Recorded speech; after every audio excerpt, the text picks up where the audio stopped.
Hello বন্ধুগণ, আজকে আমরা চলে যাচ্ছি রাঙামাটি। আর রাঙামাটির প্রত্যেকটা স্থান আপনাদেরকে দেখানোর চেষ্টা করব। আজকে আমাদের সাথে রয়েছে ফ্রেন্ড সার্কেল এবং বড় ভাই এবং মামা। তো সবাইকে নিয়ে আজকে চলে গিয়েছিলাম আজকে রাঙামাটি। আর রাস্তার রাঙামাটিতে মধ্যে ফাইনালি রোগের চলে কারণে আসলাম। কোনো ভিডিও করতে পারি নাই। রাঙামাটি এসে হোটেলে উঠেই নাস্তার জন্য চলে যাই আমরা রেস্টুরেন্টে। আর রেস্টুরেন্ট থেকে আমরা চলে যাব আজকে আমাদের ঘোরাঘুরির জন্য।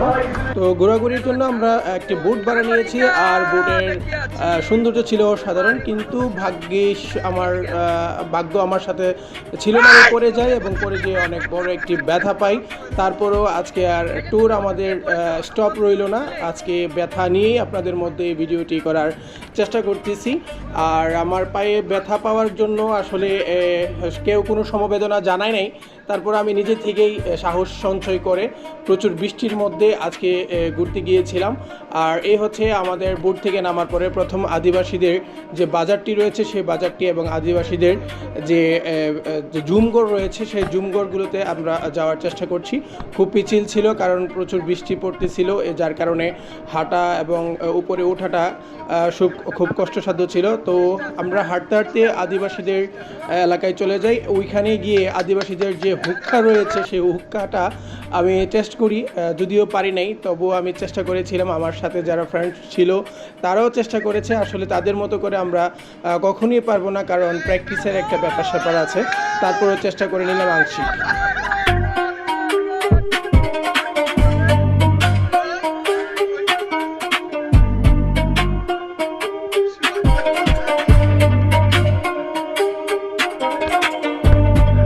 আমাদের গন্তব্য ছিল অনেকগুলো, তাই আমরা এক জায়গাতে বেশিক্ষণ স্থির হয়নি।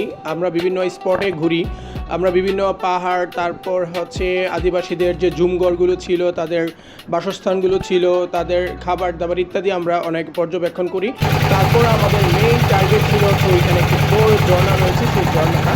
আর নৌকা দিয়ে যাওয়ার পথে যে দৃশ্যগুলো ছিল সেটি আসলেই উপভোগ করার মতো একটি দৃশ্য। আর এভাবেই দেখতে দেখতে চলে যায় আমাদের সেই কাঙ্ক্ষিত ঝর্ণাতে। তবে আমি প্রথমেই গিয়ে অবাক হই, কারণ ঝর্ণার যে স্পটে যাব সেখানে অনেক পানি ছিল। আমি নামা মাত্রই প্রায় আমার গলার সমান পানি হয়ে গিয়েছিল, যার কারণে কিছুটা অবাক হয়েছি। তারপর আমার বন্ধু রুম্মান, তারপর আমার যে অনেক ফ্রেন্ড আছে, তারা সবাই মিলে আমরা একসাথে অনেক এনজয় করি। দেখতে থাকুন।